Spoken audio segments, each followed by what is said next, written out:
Não é o inimigo, são suas escolhas, hábitos que sabotam seu milagre e como quebrá-los hoje. Você já teve a sensação de estar lutando com todas as forças na fé, orando com sinceridade, servindo, jejuando, declarando promessas, e mesmo assim o milagre não acontece? Já se perguntou por que parece que a resposta sempre está chegando, mas nunca chega? Que há algo travando, algo bloqueando, algo impedindo? Talvez o que esteja te impedindo não seja o diabo, nem o inferno, nem nenhuma força externa. Talvez o que esteja sabotando o seu milagre sejam as suas escolhas. E esse é o confronto que Deus quer trazer hoje. A maior guerra pode não estar do lado de fora, mas dentro de você. O tema que vamos mergulhar é sério, profundo e transformador. Não é o inimigo, são suas escolhas, hábitos que sabotam seu milagre e como quebrá-los hoje. Vamos entender, à luz da palavra de Deus, como decisões repetidas, hábitos tolerados, sentimentos não tratados e áreas mal governadas formam prisões invisíveis que retardam o agir de Deus. E o mais doloroso, muitas vezes continuamos orando para que Deus faça o que Ele já liberou, mas que nós mesmos temos impedido. Na Bíblia vemos um padrão. Sempre que Deus quer liberar um milagre, Ele primeiro confronta um comportamento. Com Adão, foi a escolha de desobedecer. Com Caim, a escolha de alimentar o ciúme. Com Saul, a escolha de não esperar. Com o jovem rico, a escolha de manter suas riquezas. Em todos esses casos, Deus não travou o milagre. Eles é que não sustentaram a postura para recebê-lo. Por isso, essa mensagem não é para quem quer ouvir palavras leves, mas para quem deseja viver libertação de verdade. É para quem entende que fé não é apenas clamar, é também escolher certo todos os dias. É para quem sabe que o céu está pronto, mas que há áreas que precisam ser desatadas na terra.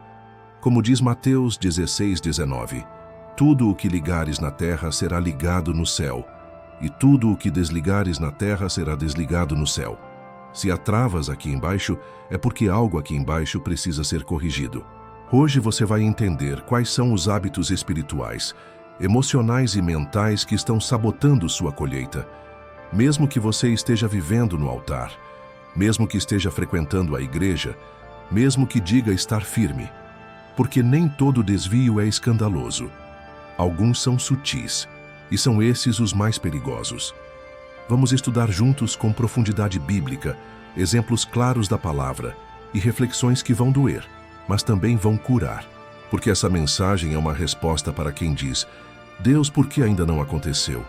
A resposta pode estar no que você vem permitindo, no que você tolerou por muito tempo e que agora precisa ser quebrado. Você não precisa mais viver travado. Há uma rota de saída. Há um caminho de restauração, há um reposicionamento que libera tudo. E ao final desta mensagem, você não será mais o mesmo. Porque quando a palavra entra com luz, todo o ciclo escondido é revelado. E quando há revelação, há libertação. Agora respira fundo. Prepara o coração. Pega sua Bíblia. Porque vamos começar juntos uma jornada de confronto e cura. E quando o último versículo for lido, o último tema for destrinchado e o último hábito for exposto, você vai saber que Deus te trouxe aqui para te destravar. Capítulo 1. A raiz que você regou em silêncio. Existe algo mais perigoso do que o ataque do inimigo.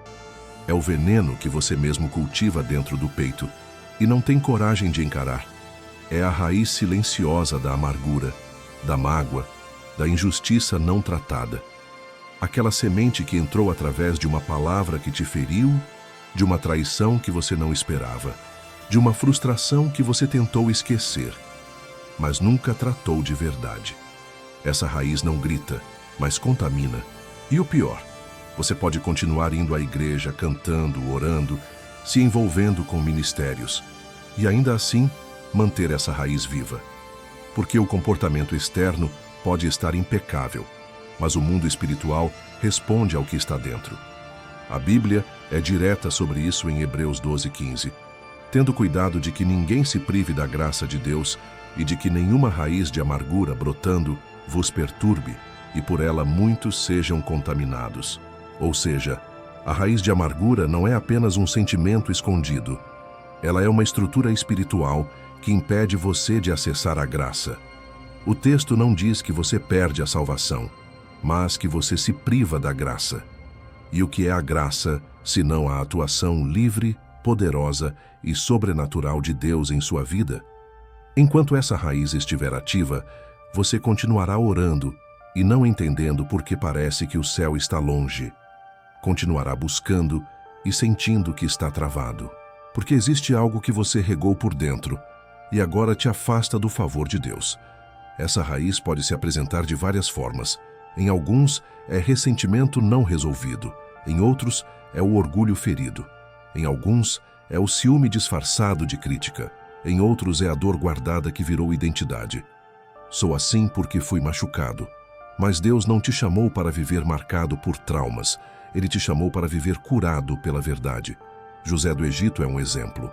Ele foi traído, vendido, esquecido, injustiçado. Mas quando Deus o promove, ele escolhe dar ao seu primeiro filho o nome de Manassés, que significa Deus me fez esquecer todo o meu sofrimento. Ele não negou o que passou, mas escolheu não deixar que aquilo o definisse. Ele decidiu não regar a raiz da mágoa. Ele preferiu confiar no processo. E você? O que tem feito com a sua raiz? Você tem entregado ou justificado? Tem deixado Deus arrancar ou tem dado um pouco de água todo dia? Tem chamado de meu jeito, de minha história, de quem me feriu e com isso continuado preso à dor? Deus quer operar cura hoje, mas Ele não vai apenas soprar o alívio. Ele vai arrancar da raiz, porque enquanto houver raiz, haverá frutos, e frutos amargos. E o primeiro passo para a cura é o reconhecimento. Talvez você diga, mas eu já perdoei. A pergunta é, você ainda pensa nisso com dor? Ainda menciona como quem deseja justiça? Ainda se sente injustiçado? Então, talvez o perdão tenha sido declarado com a boca, mas a raiz não foi arrancada do coração. Efésios 4:31 nos orienta. Longe de vós toda amargura e cólera e ira e gritaria e blasfêmia e toda malícia. A amargura precisa estar longe, porque quando ela está perto, ela influencia. Quando ela está presente, ela muda seu tom, seu olhar, sua oração. Ela se infiltra até mesmo nos pedidos que você faz a Deus. Você pede restauração, mas com espírito de revanche. Pede justiça, mas deseja vingança. Pede cura, mas quer que os outros vejam que você venceu. E isso tudo são frutos da raiz que ficou. Por isso, hoje, Deus está te confrontando com amor. Não para te expor, mas para te libertar. Você pode orar, jejuar novamente, se consagrar, mas enquanto essa raiz estiver viva, o céu estará travado. Não por castigo, mas por princípio. Porque Deus não planta o novo onde ainda existe semente estragada. E Ele quer plantar algo novo em você. Uma nova estação, uma nova sensibilidade, uma nova profundidade com Ele. Mas primeiro, é preciso arrancar o que você regou por tanto tempo. Hoje, não é mais dia de regar a raiz. É dia de cortar, de queimar, de arrancar pela raiz e dizer, Senhor, eu não quero mais viver preso ao que me feriu. Quero ser curado pelo Teu Espírito. Quero ser livre, leve e pronto para viver o Teu milagre. A palavra já foi liberada. Agora a decisão é sua. Capítulo 2. Quando a zona neutra é um campo de batalha. A maior ilusão espiritual que muitos estão vivendo hoje é a ideia de que existe um lugar seguro entre o sim e o não, entre o santo e o profano, entre o compromisso e a omissão. Esse lugar é chamado de zona neutra. É o espaço onde você tenta equilibrar tudo, sua fé e seus medos, seu chamado e sua vontade, sua consciência e seus atalhos. Mas o que parece uma zona segura, aos olhos espirituais, é um campo de batalha. Jesus foi categórico em Mateus 12:30. Quem não é por mim é contra mim, e quem comigo não ajunta, espalha. Ou seja, não existe meio termo, não existe neutralidade no reino de Deus. Toda omissão já é uma decisão, toda indecisão já é um posicionamento. O silêncio também tem peso no mundo espiritual. E o que você chama de prudência pode ser, na verdade, covardia travestida de equilíbrio. Na prática, isso se revela em atitudes como: você sabe que precisa romper com aquele relacionamento que está te afastando de Deus, mas continua empurrando com a barriga. Você sente que Deus está te chamando para um nível mais profundo, mas prefere manter uma rotina cristã básica para não se expor demais. Você reconhece que precisa liberar perdão, pedir perdão ou se posicionar em alguma situação, mas deixa para depois. E o depois vai virando semanas, meses, anos, até que a estagnação se instala, o fogo esfria, a fé se acomoda. E tudo isso nasce da falsa crença de que se você não se mexer, nada vai mudar. Mas esse é o maior engano, porque no mundo espiritual, ficar parado também é movimento, só que na direção errada. No livro de Apocalipse 3, 15 e 16, Jesus fala à igreja de Laodiceia com palavras fortes. Conheço as tuas obras, que nem és frio nem quente. Quem dera fosses frio ou quente. Assim, porque és morno e não és frio nem quente, vomitar-te-ei da minha boca. A zona morna é a zona neutra. É onde muitos cristãos estão hoje. Não negam a fé, mas também não a vivem em plenitude. Não abandonam a igreja, mas não se entregam ao propósito. Não rejeitam Deus, mas também não o obedecem completamente. É um cristianismo de conveniência, onde você tenta agradar a Deus sem incomodar sua carne. Mas o reino não avança com neutros. Ele avança com posicionados. Aqueles que sabem que cada decisão, cada postura, cada resposta tem um peso eterno. E se você ainda pensa que não decidir é mais seguro, lembre-se de que o inimigo ama trabalhar no silêncio. Ele atua justamente onde não há clareza, onde há confusão, onde há indefinição. A história de Elias e os profetas de Baal em 1 Reis 18 ilustra isso com perfeição. O povo de Israel estava dividido. Parte seguia o Senhor, parte se inclinava a Baal. Mas a maioria estava no meio, esperando para ver quem ia vencer. Elias então se levanta com uma palavra que ecoa até hoje. Até quando cocheareis entre dois pensamentos? Se o Senhor é Deus, segui-o, mas se Baal, segui-o. 1 Reis 18, 21. A mesma pergunta precisa ser feita hoje. Até quando você vai hesitar entre dois caminhos? Até quando vai tentar servir a Deus com um pé na fé e o outro no medo? Até quando vai manter um estilo de vida morno, esperando que Deus derrame fogo sobre uma vida que você não acende? A zona neutra não é um espaço de espera. É um solo onde sementes de dúvida, medo, indecisão e pecado começam a germinar. E quanto mais tempo você permanece ali, mais difícil é sair. Porque o coração se acostuma, a mente se acomoda, e o diabo trabalha onde há ausência de posicionamento. Hoje, Deus está te chamando para sair do meio, para tomar uma decisão clara, para dizer com atitudes: eu sou dele por inteiro. Porque a bênção plena só é liberada sobre aqueles que vivem com entrega plena. Deus não opera com quem observa, ele age com quem decide. Quem hesita, adia. Quem se posiciona, acelera. Não é mais tempo de ficar neutro. É tempo de se levantar com verdade, coragem e santidade. E declarar: Senhor, eu não vou mais hesitar. Eu sou teu, por completo, por inteiro, e não vou mais viver no meio. Capítulo 3. A paz falsa que te mantém preso. Você diz que está em paz, que está tudo bem, que não há necessidade de mudança porque aparentemente nada está fora do lugar. Mas há uma paz que não vem de Deus. Uma paz confortável demais, silenciosa demais, estável demais para alguém que deveria estar em movimento. Essa não é a paz de Cristo. É uma calmaria produzida pela ausência de confronto. É a paz falsa que paralisa. Jesus declarou em João 14, 27, Deixo-vos a paz, a minha paz vos dou.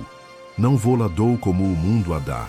Ou seja, há uma paz que o mundo oferece, e ela não exige renúncia, não exige arrependimento, não exige reposicionamento. Ela só exige que você se acomode, que aceite as coisas como estão, que abrace o comodismo como se fosse estabilidade. Mas a paz de Cristo é diferente. Ela invade, transforma, sacode, confronta e mesmo no meio da tempestade te faz permanecer firme. Ela não depende de circunstâncias, ela depende de rendição. A paz falsa é sorrateira.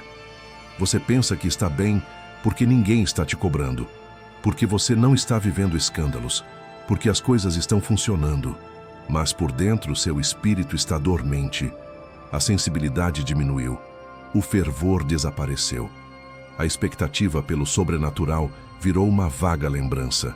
Você continua fazendo as mesmas coisas, mas sem vida nelas, e isso tem um nome: anestesia espiritual. Essa paz morna é perigosa porque faz você acreditar que está tudo certo, enquanto sua alma está presa. O diabo não precisa levantar guerra contra quem já está inativo. Ele só precisa garantir que você continue achando que esse lugar confortável é suficiente. E então, você para de crescer, para de sonhar, para de buscar, passa a viver no automático. O apóstolo Paulo adverte em 1 Tessalonicenses 5:3. Quando disserem, a paz e segurança, então lhe sobrevirá repentina destruição. O alerta é claro, o perigo não está apenas no barulho. Ele também se esconde no silêncio. Nem sempre a ausência de conflito significa a presença de Deus. Às vezes, significa a ausência de resistência espiritual. O inimigo não está lutando contra você porque você já parou de avançar. Não é porque ele foi derrotado, é porque você parou de se mover. E a Bíblia está repleta de exemplos de homens que confundiram a ausência de crise com direção de Deus. Saul, ao poupar Agag e o melhor do rebanho, teve uma falsa paz por achar que havia obedecido parcialmente. Mas o profeta Samuel foi claro: obedecer é melhor do que sacrificar. 1 Samuel 15:22. Saul teve paz enquanto fazia o que era conveniente, mas aquela paz custou o seu trono. Quantos hoje estão abrindo mão de promessas, porque se acomodaram numa falsa sensação de que está tudo bem? A paz verdadeira não exclui o confronto, ela vem depois dele. É o resultado de uma vida alinhada. É fruto do Espírito, como Paulo escreve em Gálatas 5:22. Mas a paz falsa é a ausência de dor, não a presença de propósito. É leve, mas não liberta. É silenciosa, mas não cura. É cômoda, mas não transforma. Você precisa se perguntar hoje: essa paz que eu estou sentindo, vem de Deus ou vem da minha recusa em ser confrontado? Essa estabilidade que eu estou vivendo é fruto de obediência ou de fuga? A paz que te mantém preso é aquela que você construiu para evitar decisões difíceis. Mas a paz que liberta só vem quando você decide obedecer, mesmo que isso desestabilize tudo ao redor. Às vezes, é preciso perder o controle humano para encontrar o descanso de Deus. Então, pare agora. Olhe para dentro. Pergunte ao Espírito Santo: essa paz é tua ou é minha zona de fuga? E se você perceber que tem vivido numa calmaria estéril, sem propósito, sem frutos, sem avanço, é hora de romper. A paz de Deus não te prende. Ela te empurra, ela te move, ela te transforma. Tudo o que é de Deus gera movimento, e tudo o que é falso paralisa. Hoje, você pode trocar a paz da fuga pela paz da verdade. Mas isso só acontece quando você decide sair do lugar onde se escondeu. Capítulo 4. Promessas que você enterrou vivo. Deus te fez promessas. Palavras foram liberadas sobre sua vida. Profecias, sonhos, revelações. E você sabe que não foi invenção da sua mente. Aquilo era real. Você creu, se alegrou, esperou. Mas o tempo passou. As circunstâncias mudaram. A dor chegou. A frustração se instalou. E, sem perceber, você enterrou aquilo que Deus disse. Enterrou com frases como: talvez não era para mim, foi só emoção. Ou, acho que Deus mudou de ideia. Mas o céu não se esquece do que libera. Deus não é homem para mentir, nem filho do homem para se arrepender. Números 23:19. Se ele falou, ele vai cumprir.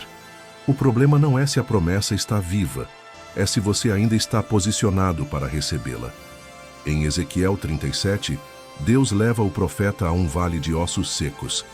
Aquilo era um cemitério de promessas frustradas, um exército que existiu, mas morreu.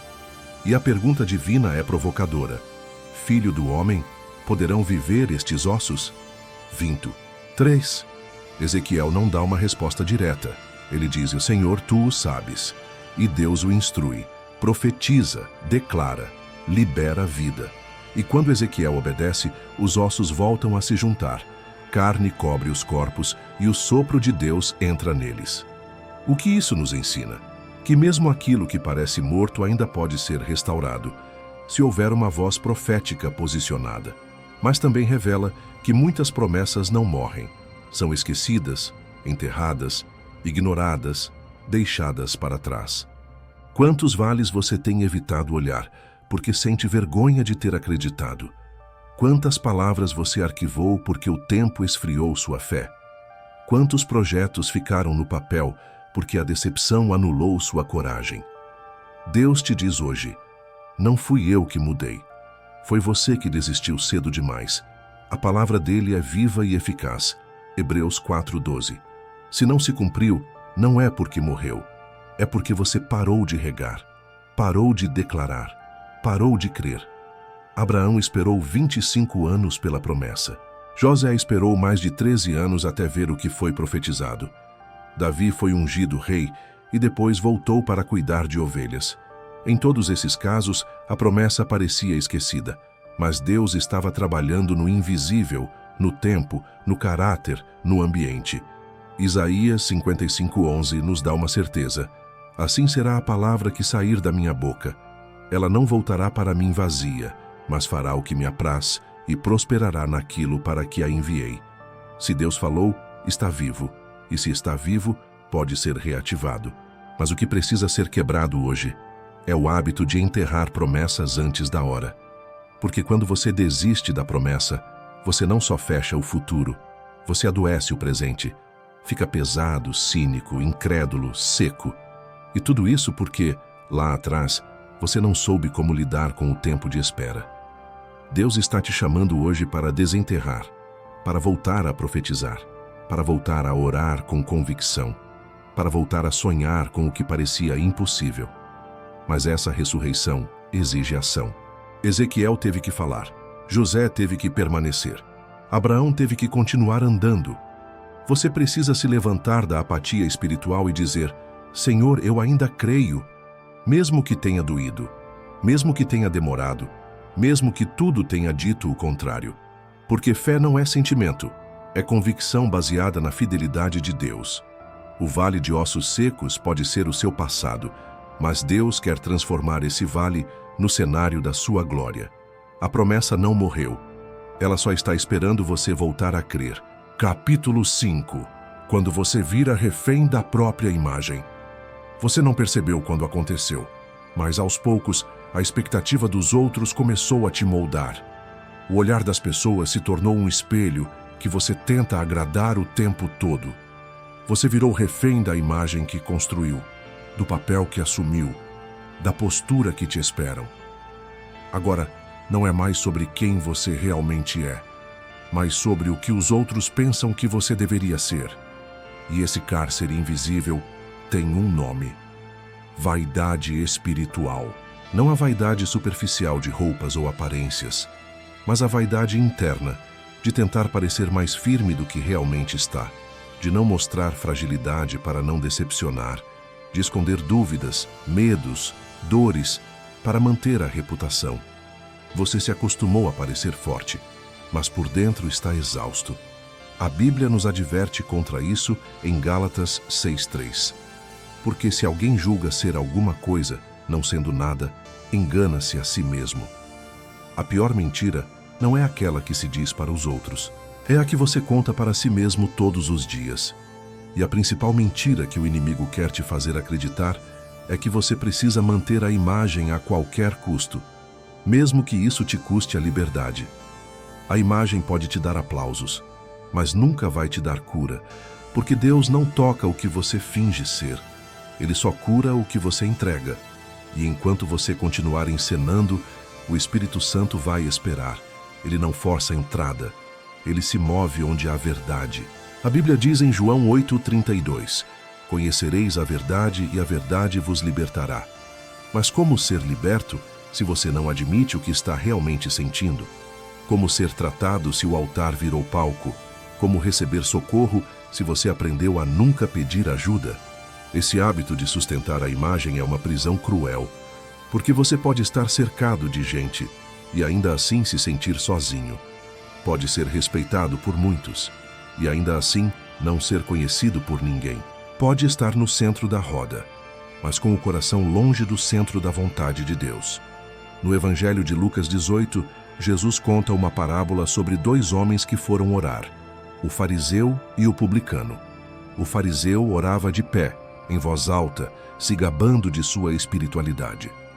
O publicano de longe nem ousava levantar os olhos, batia no peito e dizia: Tem misericórdia de mim, pecador. E Jesus diz que foi esse, o publicano, que saiu justificado. Por quê?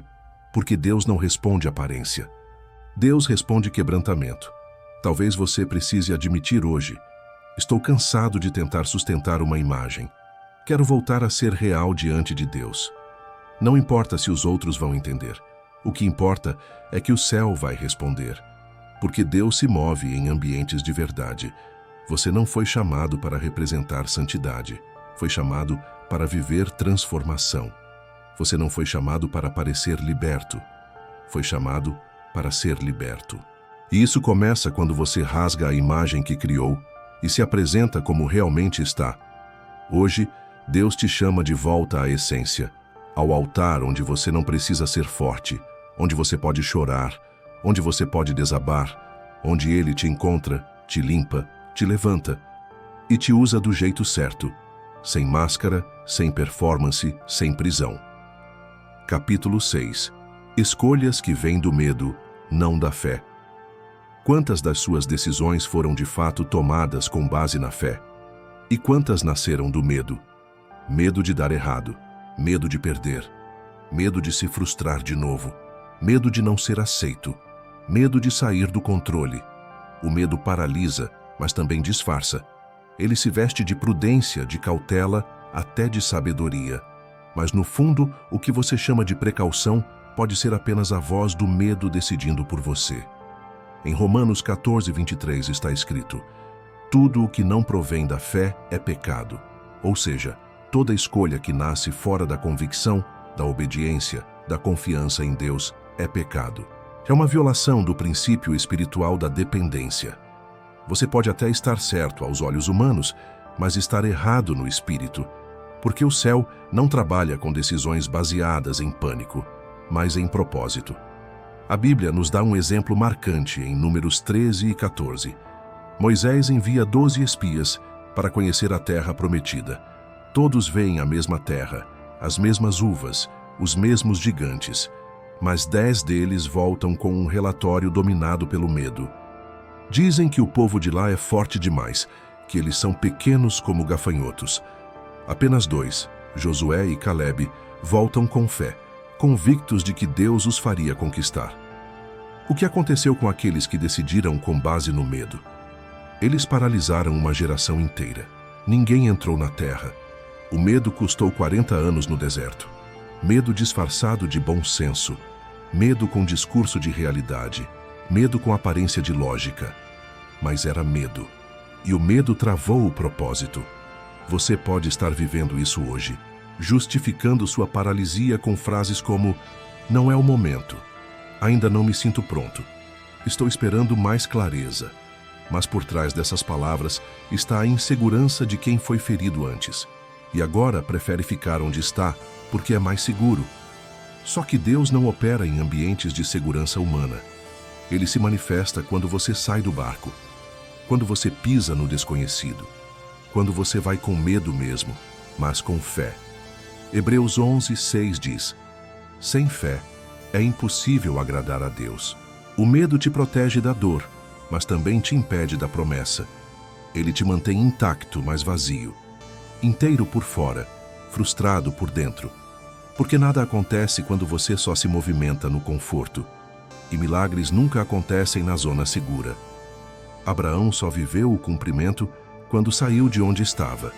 Pedro só andou sobre as águas quando ousou sair do barco. Gideão só venceu quando decidiu crer em Deus acima do seu complexo de inferioridade. A fé sempre exige risco, e todo risco em Deus é respaldo do céu. Mas se o medo continuar decidindo por você, as promessas vão continuar distantes. Não porque Deus não quer cumprir, mas porque você não está se movendo na direção certa.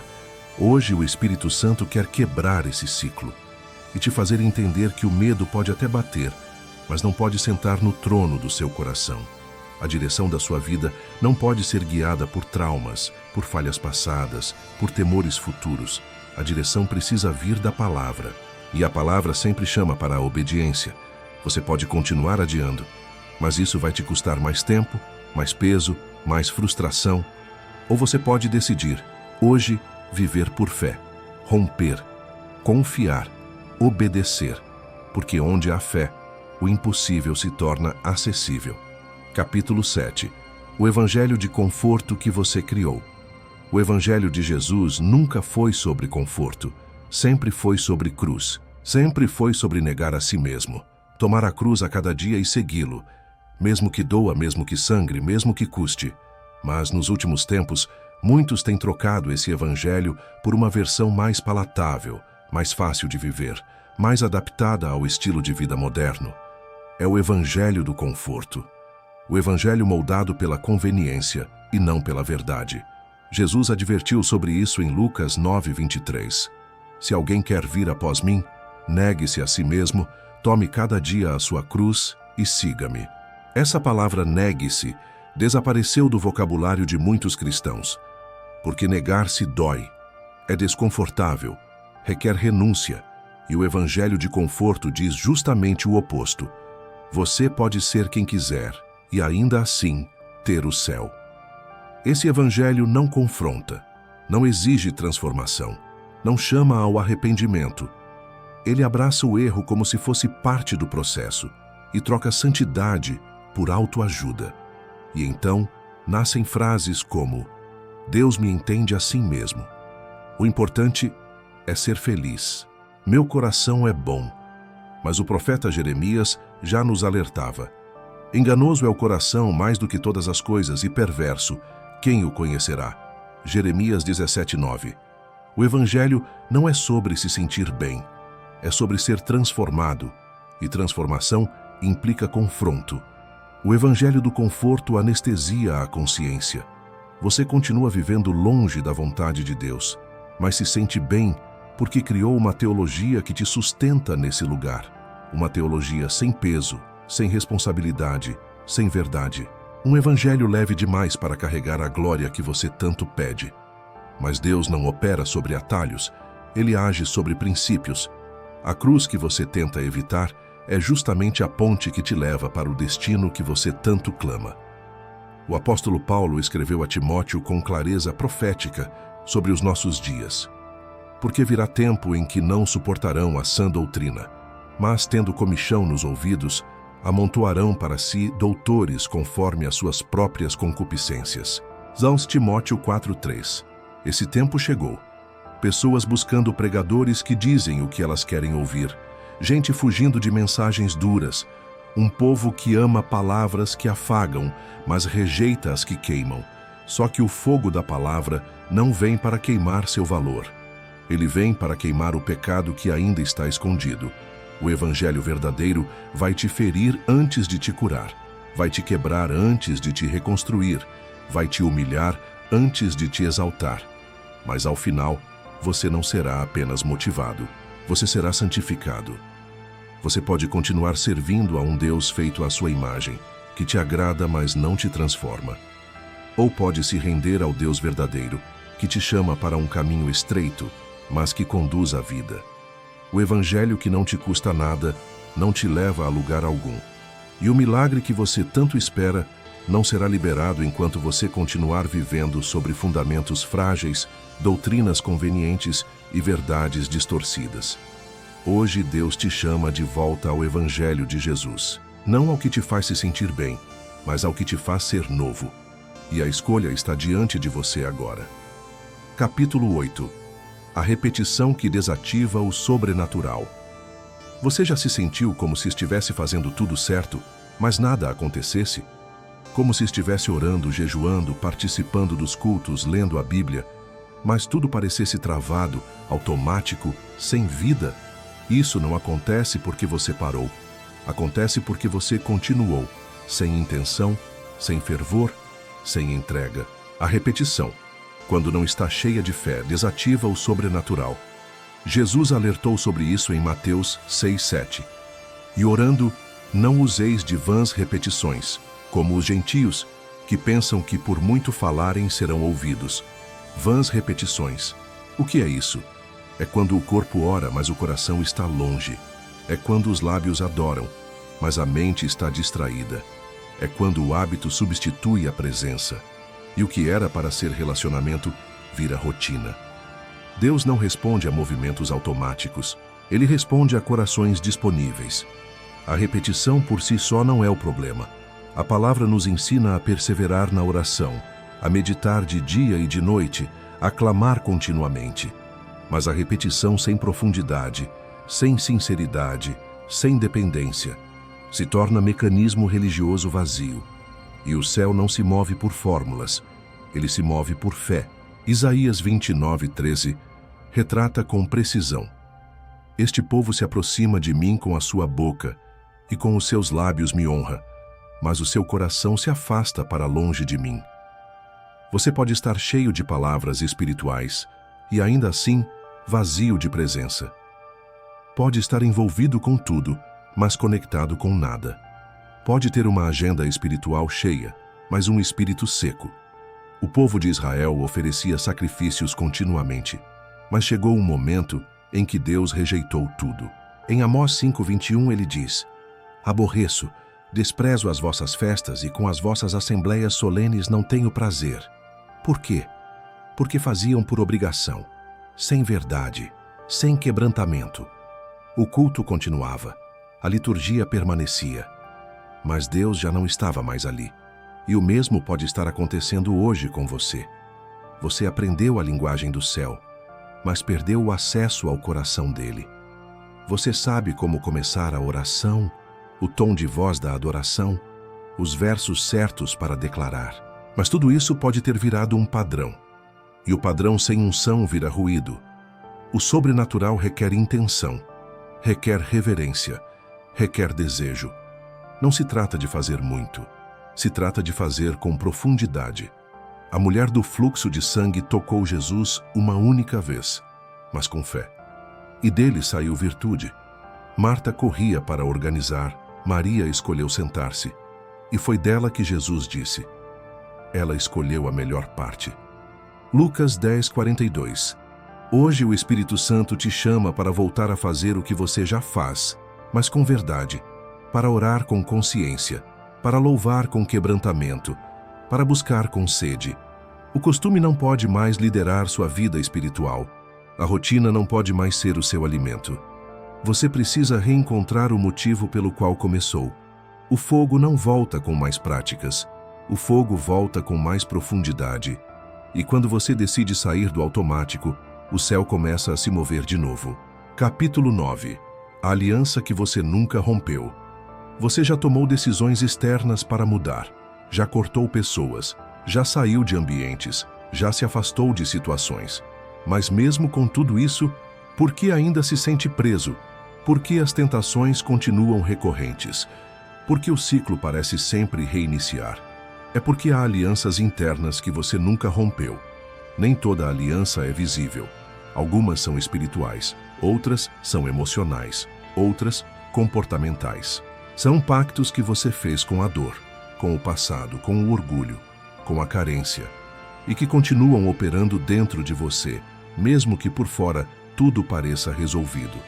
Em Juízes 2:2, Deus confronta o povo de Israel após a entrada na terra. Mas vós não fareis aliança com os moradores desta terra, antes derribareis os seus altares. Contudo, não obedecestes à minha voz. Por que fizestes isso?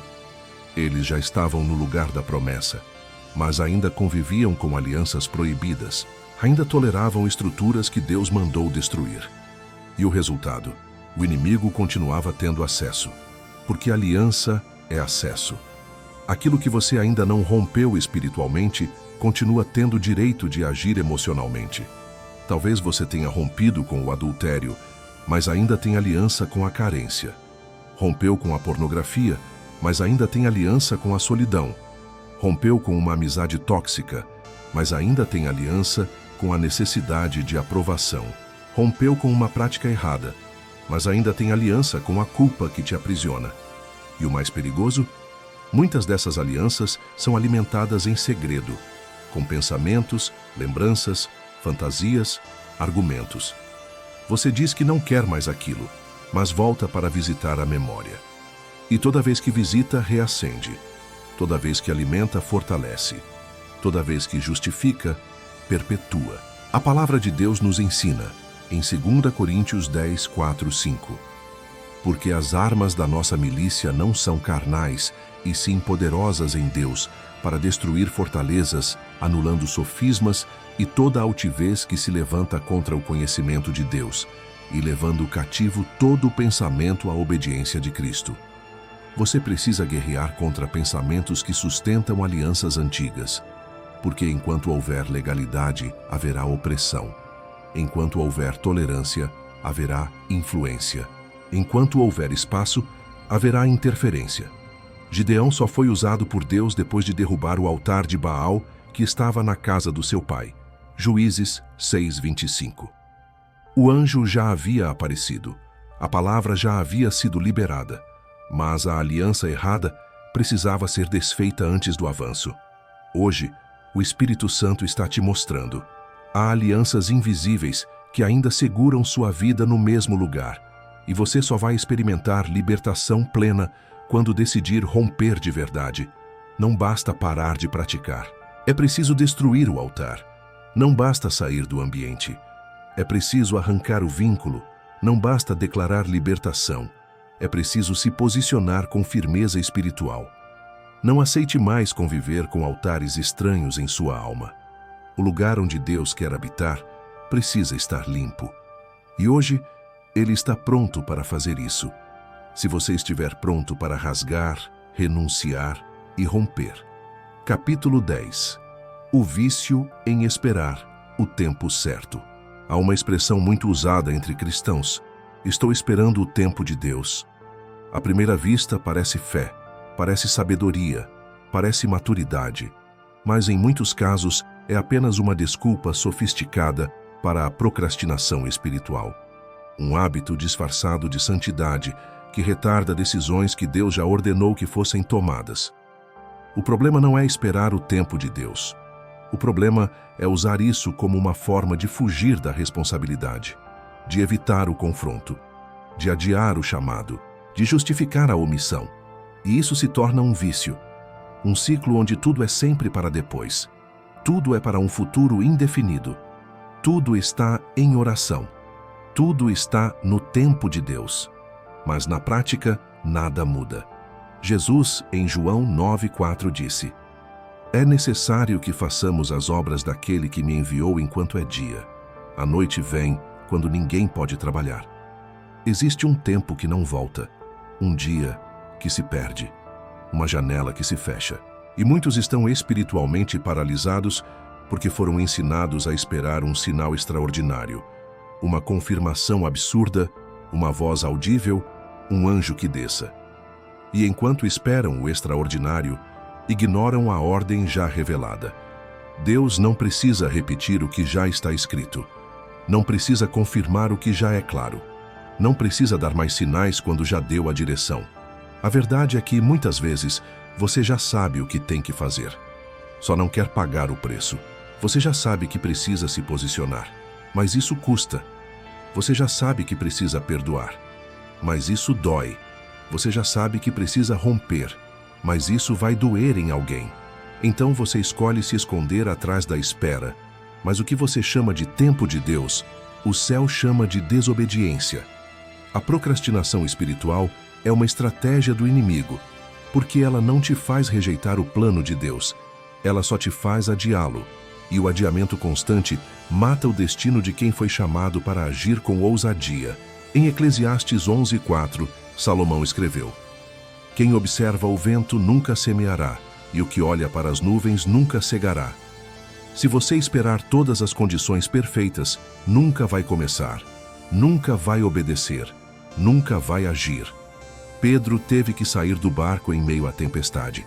Abraão teve que sair da terra sem saber o destino.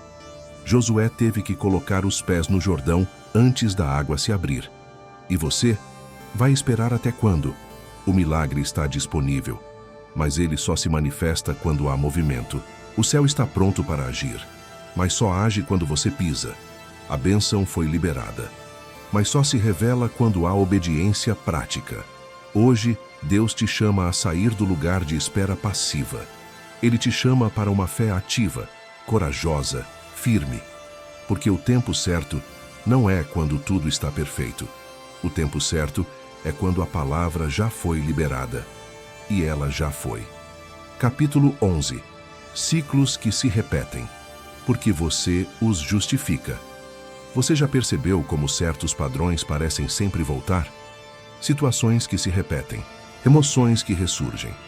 Atitudes que você jurou que não teria mais, mas retornam como se tivessem um lugar reservado. Por que isso acontece? Porque o ciclo só se mantém onde há justificativa. Enquanto você tiver uma explicação para continuar errando, você vai continuar. Enquanto houver uma desculpa confortável, haverá repetição. A carne encontra abrigo na mente quando a mente constrói argumentos para aliviar o peso da verdade. Provérbios 26:11 declara: Assim como o cão torna ao seu vômito, assim o insensato repete a sua estultícia. Essa palavra é forte, mas revela uma realidade profunda. O insensato repete o erro não por falta de oportunidade, mas por falta de decisão.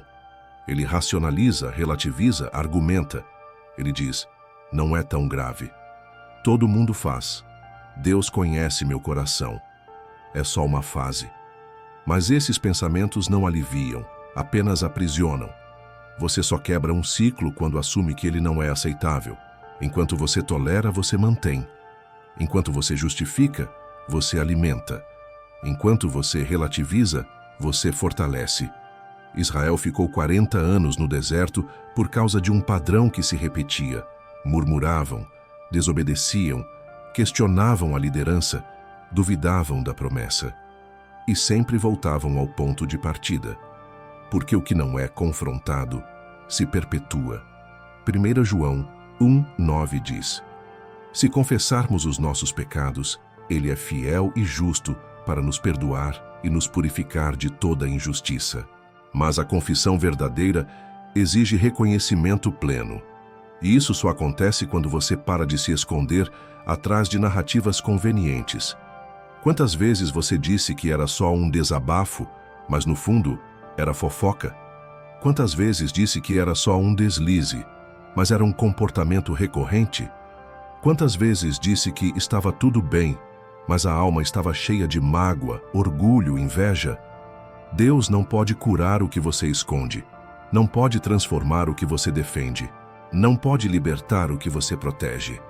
Zacarias 1:4 é claro: Não sejais como vossos pais, aos quais clamavam os primeiros profetas, dizendo: Convertei-vos agora dos vossos maus caminhos e das vossas más obras.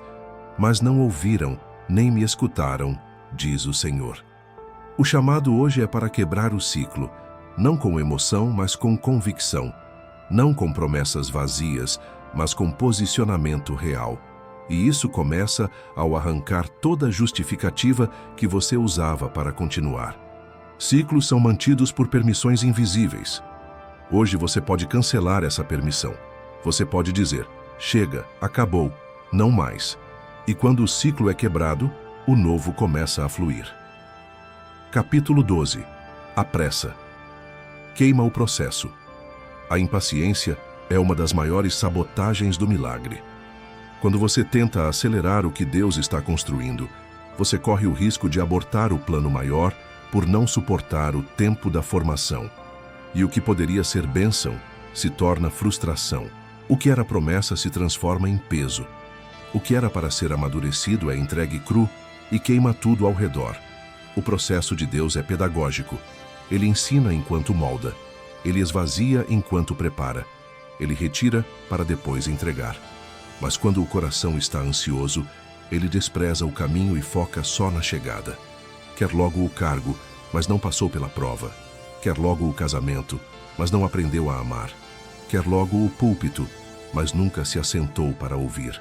E então, por precipitação, entra onde não está pronto e sai ferido. Foi o que aconteceu com Saul. Em 1 Samuel 13, quando o profeta Samuel demorava a chegar, o povo começava a se dispersar e os inimigos se aproximavam. Saul se apressou, tomou o lugar que não era dele e ofereceu o sacrifício. Mal terminou. Samuel chegou, e com ele a sentença: procedeste neciamente, e não guardaste o mandamento que o Senhor teu Deus te ordenou, pois agora o Senhor teria confirmado o teu reino sobre Israel para sempre. Porém agora o teu reino não subsistirá. 1 Samuel 13, 13 e 14. A pressa queimou a promessa. A ansiedade estragou a construção. O impulso que parecia fé era só medo disfarçado. Você já pensou quantas bênçãos perdeu por não ter esperado? Quantas portas entrou que Deus nunca abriu? Quantos relacionamentos começou que Deus nunca aprovou? Quantas decisões tomou na base da emoção e depois pagou com lágrimas? Isaías 28:16 nos lembra: aquele que crê não se apressa. A fé sabe descansar, sabe aguardar, sabe que o tempo de Deus nunca atrasa, mas também nunca antecipa por pressão humana. O ouro é provado no fogo. A uva é esmagada antes do vinho. O vaso passa pela roda e pelo forno. O chamado passa pelo deserto. E quem não entende isso, vive pulando processos, queimando etapas, saltando estações e repetindo os mesmos erros, ano após ano. É melhor chegar atrasado no tempo dos homens do que antecipado no tempo de Deus. É melhor parecer lento aos olhos do mundo do que imprudente diante do céu.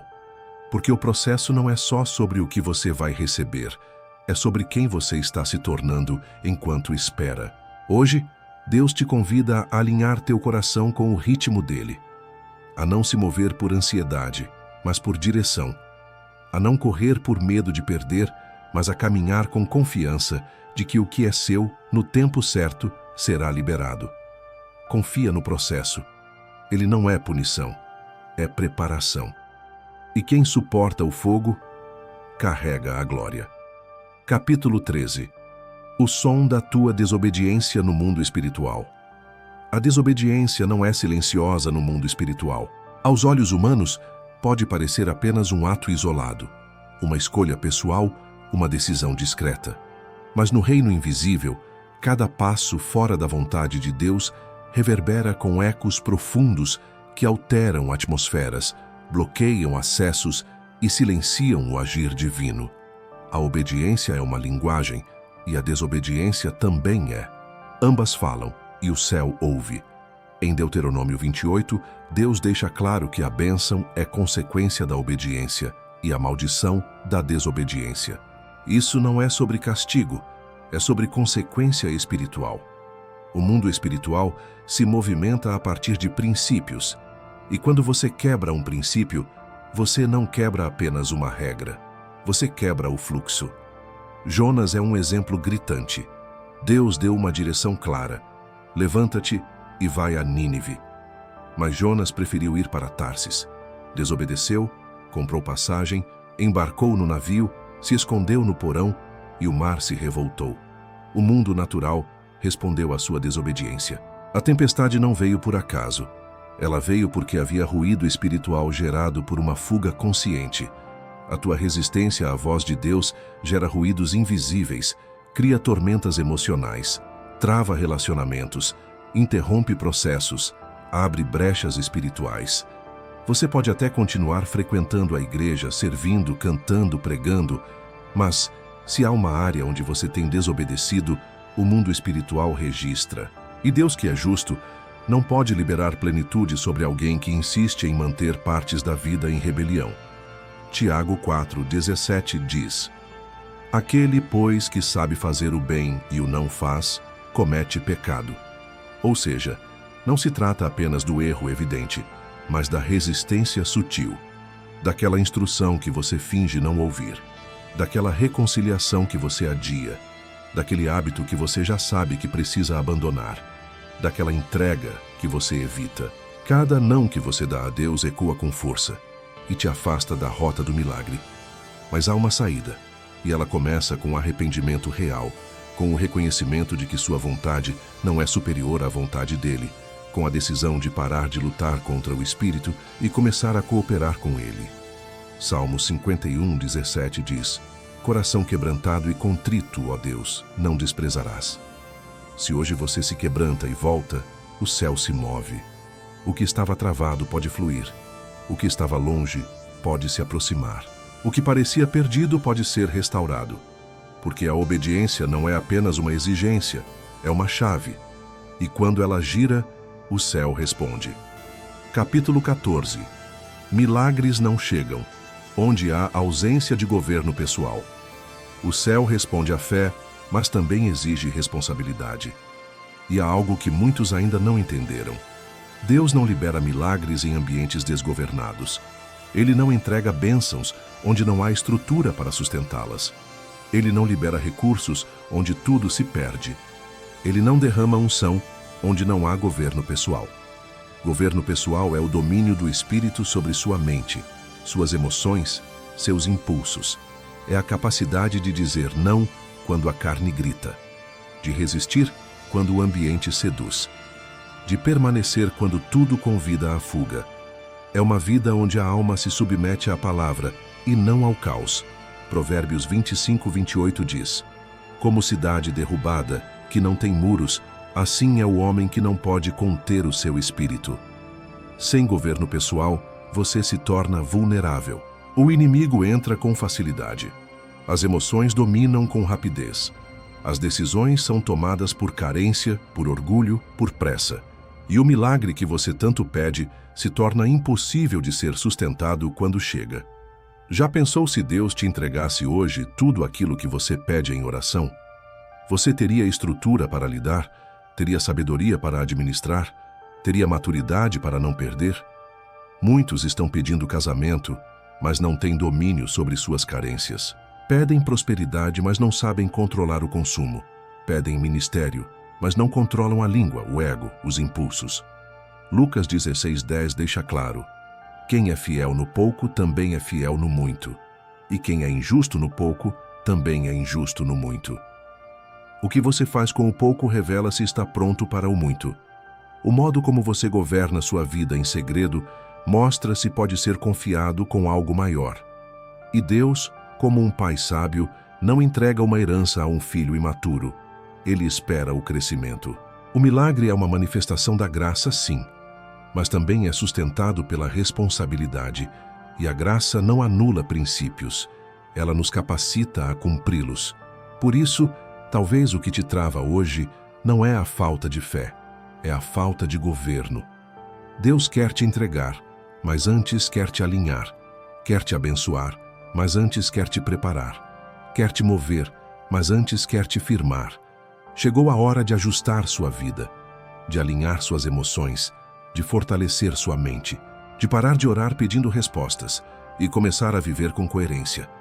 Porque o céu se abre quando há estrutura e o milagre desce quando há governo. Capítulo 15. Você é a porta que precisa se abrir. Você clama, ora, jejua, espera. Implora por um milagre, por uma resposta, por uma intervenção divina que transforme tudo ao seu redor. Mas e se eu te dissesse que o que está travando o céu não é o inferno, é você? Que não é falta de promessa, nem falta de poder, nem mesmo falta de oração. É apenas uma porta trancada. E essa porta é você. Apocalipse 3:20 diz: Eis que estou à porta e bato. Se alguém ouvir a minha voz e abrir a porta, entrarei. A presença está batendo. A resposta está do lado de fora. O céu está disposto, mas ele só entra onde há abertura. E muitos estão esperando que Deus force, empurre e arrombe, mas Deus é rei. Ele bate e espera. Você é a porta. E não é o diabo que segura a maçaneta, é o seu medo, é a sua dúvida, é a sua insistência em controlar tudo, é a sua resistência em se entregar totalmente, é o seu orgulho que ainda sussurra: eu resolvo. É a sua mágoa que ainda grita: eu não confio. É a sua desobediência disfarçada de prudência, a sua inércia travestida de espera. Você é a porta, mas há trincos por dentro que precisam ser destravados. Trincos feitos de traumas, fechaduras forjadas por frustrações, correntes colocadas por experiências que te ensinaram a se proteger até de Deus. Mas hoje o céu te chama para abrir, para destrancar a alma, para render o controle, para dizer: Senhor, entra, mesmo que doa, mesmo que confronte, mesmo que me exponha. Entra e muda tudo. Porque a mudança não começa ao redor, ela começa dentro. O milagre não se manifesta enquanto o coração permanece fechado. A promessa não se cumpre enquanto a mente se recusa a crer. A presença não invade, ela é convidada. Isaías 62:10 diz: Passai, passai pelas portas, preparai o caminho ao povo, aplainai, aplainai a estrada, tirai as pedras. Há um caminho que precisa ser destravado, e ele começa em você. É a sua rendição que abre espaço para o céu se mover. É a sua fé ativa, obediente, concreta. É o seu posicionamento que tira os obstáculos. É o seu sim que move as mãos de Deus. Você não precisa esperar mais. Deus já falou, já liberou, já está à porta. Agora é com você. Você decide se o milagre entra ou continua esperando do lado de fora. Você é a porta, e hoje ela pode se abrir.